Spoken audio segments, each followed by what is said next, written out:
اور وہ وہاں موجود تھی.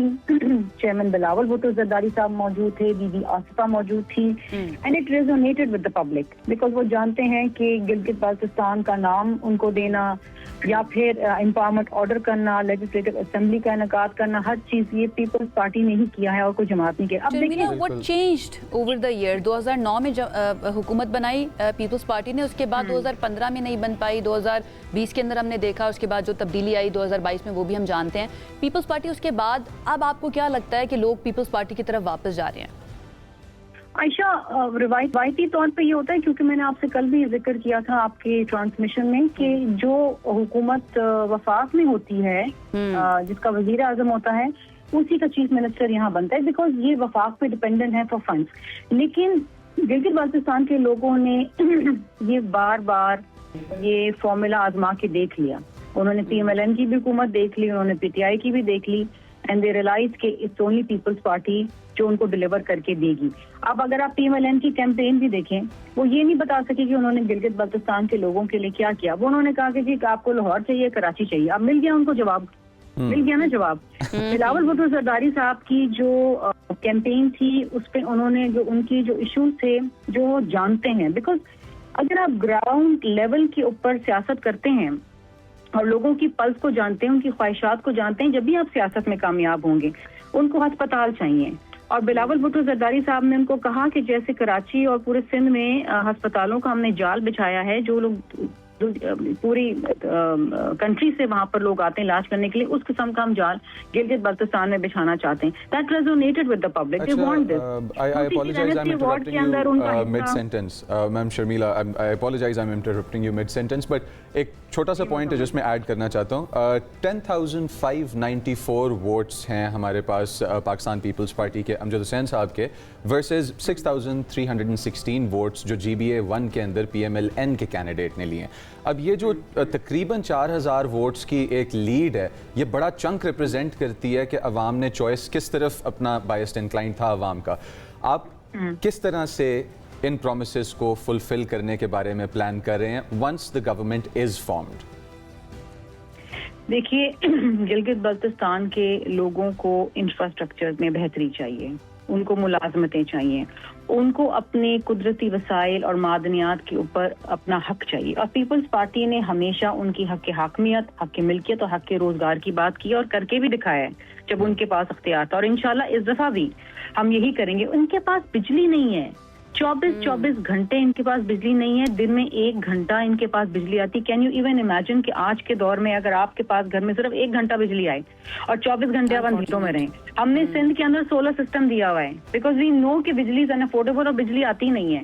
ہم نے سولر سسٹم کی بات کی کہ ہم سولر سسٹم دیں گے, جس طرح ہم نے سندھ کے اندر ہم نے گھروں کو سولر سسٹم بنا کے دیا. ہم نے انفراسٹرکچر کی بات کی ہے, ہم نے بات کی ہے کہ ہم طبی سہولیات دیں گے. دیکھیں یہ وہ چیزیں جو چاہتے ہیں. تعلیمی ادارے سندھ کے اندر, آپ یونیورسٹیز کبھی آپ میرے ساتھ بیٹھ کے پروگرام کریں, سندھ کے اندر جو تعلیمی نظام ہے ٹھیک ہے, اس ملک میں پوری ایمرجنسی 26 ملین بچے آؤٹ آف اسکول ہیں, لیکن آپ یونیورسٹیز کالجز جو سندھ میں دیکھیں, ہر اضلاع کے اندر وہ, اور دیکھیں گلگت بلتستان جو عوام ہے وہ پڑھی لکھی ہے. یہ بتا دیجیے, آپ کو لگتا ہے پیپلز پارٹی آسانی سے بنا لے گی گورنمنٹ کسی اور جماعت کی مدد کے بغیر؟ دیکھیں انشاءاللہ یہاں انڈیپینڈنس بھی ہیں, اور ظاہری بات ہے اگر آپ نے تو ابھی ہمیں 9 سیٹیں گنوا کے دے, لیکن ہمارے جو تجزیہ اس کے مطابق جو ہمارے پاس انفارمیشن ہے, we at least winning 12 to 13 seats, اور اس کے بعد پھر ظاہری بات ہے ریزرو سیٹس آتی ہیں وہ ہیں. باقی اگر کوئی انڈیپینڈنس, ہمیشہ یہ ہوتا ہے کہ انڈیپینڈنس جوائن کر جاتے ہیں, تو ہم بہت کمفرٹیبلی وہاں گورنمنٹ بنا سکتے ہیں. چلیے, all the best. Thank you so much Sharmila صاحبہ ہمیں جوائن کرنے کے لیے. Thank you so much. ہمارے ساتھ فرمان علی بیگ صاحب بھی موجود ہیں, سینئر اینالسٹ ہیں, صحافی ہیں, اور گلگت بلتستان سے تعلق ہے, بہت اچھی طرح سے سمجھتے ہیں وہاں کے معاملات کو. ہوم ٹو ماؤنٹینئرز ہے شمشال, وہاں سے بلانگ کرتے ہیں. فرمان صاحب السلام علیکم ونس اگین. کل بھی ٹرانسمیشن آپ کے ساتھ کی, اور آج ایک مرتبہ پھر مارننگ شو میں آپ کو خوش آمدید کہوں گی. ریزلٹس آنا شروع ہو چکے ہیں, غیر سرکاری غیر حتمی. کیا لگ رہا ہے آپ کو, پیپلز پارٹی ہی آگے بھی جماعت حکومت بنا لے گی؟ جی, thank you so much Ayesha for having me on your show. جیسے کل بھی ہم بات کر رہے تھے کہ Peoples Party being an oldest party of the region, اور کچھ ریفارمز انہوں نے انٹروڈیوس کرنے کی وجہ سے ابھی بھی ان کے روٹس ہیں, تو اس وجہ سے انہوں نے اچھی خاصی سیٹیں لی ہیں. 10 سیٹیں غالباً ان کے حصے میں آئی ہے, اور حکومتی جو پارٹی ہے پی ایم ایل این, اس کے پاس 6 سیٹیں ہیں. اور اس کے علاوہ آزاد امیدواروں کی, جیسا کہ کل بھی ہم بات کر رہے تھے, ہمیشہ سے ٹریڈیشن یہی ہوتا ہے, آزاد امیدوار جب جیتتے ہیں تو وہ جو وننگ پارٹی ہے اس کے ساتھ بعد میں جوائن کرنا ہوتا ہے انہیں ود ان 2 days. تو میرا خیال ہے کہ یہ بنا پائیں گے, ایک مخلوط حکومت بنے گی. سنگل پارٹی حکومت تو نہیں بن سکتی ہے ان کی. اگر ان کے ٹیکنوکریٹس اور ویمن سیٹ اگر ان کو مل جائے 2-3 سیٹیں, پھر بھی ان کو کم سے کم 18 سیٹیں چاہیے حکومت بنانے کے لیے. اچھا, تھوڑا سا ذرا نون لیگ کی طرف آتے ہیں. خرم دستگیر صاحب نے کہا ہے کہ ان کی ایکسپیکٹیشن 13 سیٹس کی ہے, اور پھر ہم لوگ ایک جوائنٹ حساب کتاب میں گورنمنٹ بنائیں گے دوسری پارٹیز کے ساتھ. آپ کو نون لیگ کا یہ بیان, خرم دستگیر صاحب کا کہنا کہ ہم لوگ 13 سیٹس جیت جائیں گے اور پھر اس کے بعد ہم لوگ مل کے ایک گورنمنٹ بنائیں گے, یہ کتنا سچا ہوتا ہوا نظر آ رہا ہے کرنٹلی؟ نہیں, میرا نہیں خیال کہ 13 سیٹیں جیت پائیں گے. وہ ابھی تو کافی ڈفرینسز ہیں. میرا خیال ہے 7 اور 13 کے درمیان کافی فرق ہے. زیادہ سے زیادہ یہ اگر 8-9 سیٹیں تک بھی حاصل کریں تو بڑی بات ہوگی. لیکن نو ون نوز, جیسے کہ یہاں پہ پاکستان کے یہاں بھی یہی سلسلہ چلا آ رہا ہے گزشتہ 2-3 الیکشنز میں, یہ مخلوط حکومتیں ان کی بنتی ہیں. روایتی طور پر ہم دیکھتے آئے ہیں کہ جس کی وفاق میں حکومت ہوتی ہے, مرکز میں حکومت ہوتی ہے, انہی کی حکومت جی بی میں بھی بن جاتی ہے. اس مرتبہ آپ کو لگتا ہے کہ کچھ مختلف ہو سکتا ہے؟ کیونکہ شرمیلا صاحبہ بھی ہمارے ساتھ تھی, کافی کانفیڈنٹ لگ رہی تھی. آل دو پیپلز پارٹی اتحاد میں موجود ہے, لیکن وہ کہتے ہیں کہ ہم سسٹم کا حصہ نہیں ہیں, کابینہ کا حصہ نہیں. آپ کو لگتا ہے کہ کچھ مختلف ہو سکتا ہے اس مرتبہ؟ نہیں, مجھے نہیں لگتا کہ کوئی ڈفرینٹ سچویشن ہو. البتہ اٹ ڈپینڈس کہ جی 28ویں ترمیم پر پیپلز پارٹی اور نون لیگ اور جو لوگ اس 28ویں ترمیم کے پیچھے ہیں ان کے درمیان کیا انڈرسٹینڈنگ ہوئی ہے. It depends on that understanding. تو اس میں اگر کوئی انڈر ٹیبل کوئی انڈرسٹینڈنگ ہوئی ہے تو ڈیفینیٹلی یہ مل کے حکومت بنائیں گے. اور ایون اسلام آباد میں بھی جو کانسٹیٹیوشنل پوسٹس ہیں وہ تو پیپلز پارٹی ایک in a way it's part of the government, یعنی صدر اور سینٹ چیئر پرسن اور دیگر جو آئینی ادارے ہیں ان کے سربراہ تو پیپلز پارٹی ہے, اور وہ ایک طرح سے حکومت کا حصہ ہیں. تو میرا نہیں خیال کہ جی بی میں ان کے لیے کوئی مشکلات ہوں گے, دونوں مل کے کر سکتے ہیں. چونکہ اس میں ویسے بھی اگر جو اہم ترین اور پاکستان پیپلز پارٹی نے both in the federal capital and also Gilgit Baltistan میں اب ہمیں نظر آ رہا ہے کہ جو ایمرجنگ فیسز اور ایمرجنگ جو پاور ڈائنامکس ہیں ان کے اندر ہمیں نظر آ رہا ہے کہ نون لیگ اور پاکستان پیپلز پارٹی ہی فرنٹ پہ لیڈ کریں. ایک چھوٹی سی چیز آپ سے پوچھنا چاہتا ہوں, اور وہ یہ ہے کہ گلگت بلتستان کے اندر جو سینٹیمنٹ ہے نون لیگ کو لے کے, بالکل شارٹ سا کامنٹ ہمیں نظر آیا جی بی اے 2 کے اندر جس طرح ایک بڑے مارجن سے ہمارے پاس جی بی اے 1 میں پاکستان پیپلز پارٹی آ گئی تھی, اسی طرح سے 3126 ووٹ نون لیگ کے ہیں جی بی اے 2 میں, اور 1301 ووٹ ہمارے پاس پاکستان پیپلز پارٹی کے, اور کافی بڑا مارجن ہے اگر دیکھا جائے تو. کیا سینٹیمنٹ ہے نون لیگ کو لے کے جی بی اے 2 اور اس طرح کے اور علاقوں میں, اور کیا واقعی ہی نون لیگ اتنی پاورفل ہے کہ 9 سیٹیں ان کی اور نون لیگ ان کے ساتھ جو کہ ہے کمپٹیشن میں؟ نہیں, دیکھیے جی بی خاص طور پر گلگت جس کو ہم نرو سینٹر آف دی پاور کہتے ہیں, وہاں کے جو ڈائنامکس ہے وہ بہت ہی ڈفرینٹ ہے دوسرے علاقوں سے. گو کہ دوسرے علاقوں میں بھی جو کلین برادری بیسڈ ووٹ اور دیگر فیکٹرز کام کرتے ہیں. گلگت میں بہت فالٹ لائنز ہیں, سیکٹیرین فالٹ لائنز ہیں اور آئیڈینٹی لائنز ہیں, پھر پاور سینٹر ہے. تو اس کی وجہ سے وہاں پہ زیادہ تر یہ فیکٹرز کام کرتی ہیں, اس بیسس پہ ووٹ ڈالتے ہیں لوگ. اور اس میں کوئی پارٹی نظریہ یا پارٹی ایفیلیشن کہ اتنی زیادہ اہمیت نہیں ہوتی ہے وہاں پہ. شکریہ فرمان صاحب, جو پوائنٹ آپ نے ایڈریس کرنا تھا, جو میں کروانا چاہ رہا تھا, وہ آپ نے کیا. اس امید کے ساتھ شکریہ ادا کرتے ہیں کہ گلگت بلتستان کے جو اصل مسائل ہیں کہ ان کی شناخت کا مسئلہ, آئیڈینٹی کرائسس اور کانسٹیٹیوشنل لمبو کے اندر جو اس کو ڈال کے رکھا ہوا ہے اس کے اسٹیٹس کو, اس کے بارے میں کچھ کلیئرٹی پرووائڈ کی جائے ان لوگوں کو. بہت شکریہ فرمان صاحب جوائن کرنے کے لیے. آپ کیا کہہ رہے تھے؟ میں کہہ رہا تھا کہ یہ جو الیکٹورل پروسیسز ہوتے ہیں یہ ہماری فریڈم ہے اپنا رائٹ لینے کے لیے, اور آئی تھنک ہمیں نکلنا چاہیے ان باتوں میں سے, اور ہمیں نکلنا چاہیے ان مائنڈ سیٹس میں سے کہ جو ہمیں باندھ کے رکھتے ہیں ہمارے ٹرائبل ایلڈرز یا اس طرح کے کانسیپٹس کے ساتھ کہ جہاں ہم لوگ اپنا فیوچر سیکیور نہ کر سکیں. With this we have to go on a short break. دوسری طرف ملاقات ہوتی ہے, ساتھ رہیے گا.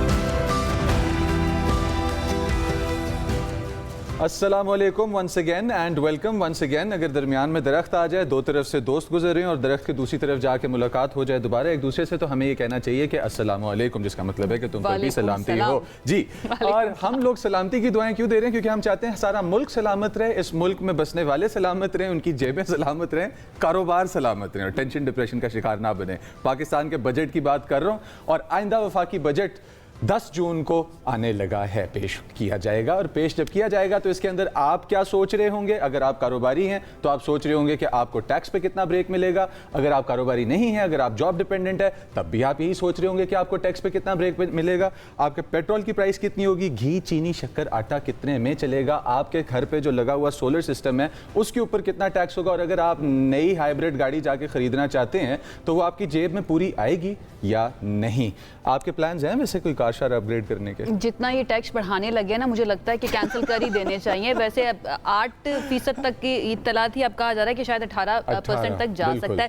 ٹیکس کلیکشن کا ریونیو جو ہدف رکھا گیا ہے وہ تقریباً آئندہ سال کے لیے رکھا گیا ہے 15,264 ارب. ابھی تک کی اطلاعات کے مطابق کیا ہم ایزیلی اس ٹارگٹ کو اچیو کر پائیں گے یا نہیں کر پائیں گے؟ پروونسز کو پر پروونس 430 ارب کا ریونیو ٹارگٹ رکھا گیا پر پروونس. واو, چلتے ہیں ذرا. ہمارے ساتھ موجود ہیں ماہر معیشت ہے ڈاکٹر خاقان نجیب صاحب, اور ان کی خاص بات یہ ہے کہ یہ ہمیشہ بات کرتے ہیں کہ ہم ٹھیک ہے آئی ایم ایف کے پروگرام کے اندر موجود ہے, بٹ آئی ایم ایف کے ساتھ جب آپ بات کریں تو it is a matter of good negotiations. Yes. تو کیا ابھی ہم گڈ نیگوشیشنز کر رہے ہیں, اچھی طرح سے نیگوشیٹ کر رہے ہیں یا نہیں کر رہے؟ اس کے اوپر جان لیتے ہیں. ہمارے ساتھ ڈاکٹر صاحب موجود ہے. السلام علیکم ڈاکٹر خاقان نجیب. السلام علیکم. کیسے ہیں آپ سر؟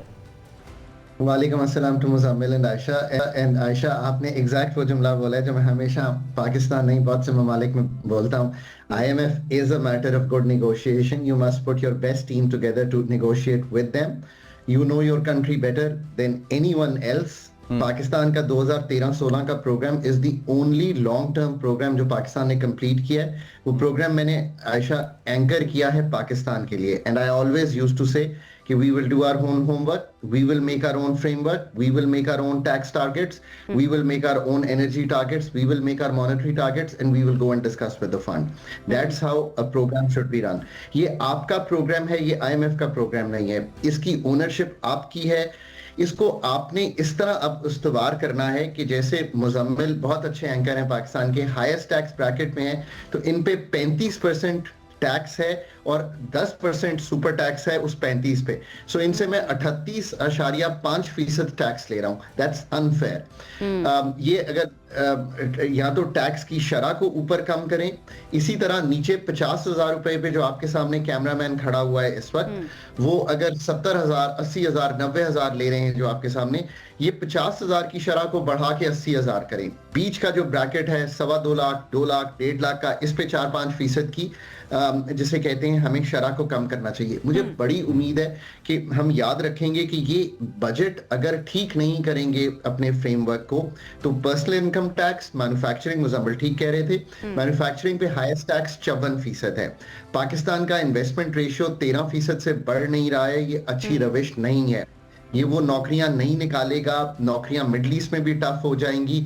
ہمیں 2.5 ملین 25 لاکھ بچے اور بچیوں کو ہر سال نوکری دینی پڑتی ہے. Budget is very very important. Budget میں بالکل سپیس کریٹ کی جاتی ہے, سپیس ہوتی تو نہیں ہے. اچھے اینکر بنا جاتا ہے, اچھے اینکر ہوتے تو نہیں ہے. اچھا ٹی وی چینل بنا جاتا ہے, اچھے ٹی وی چینل ہوتے.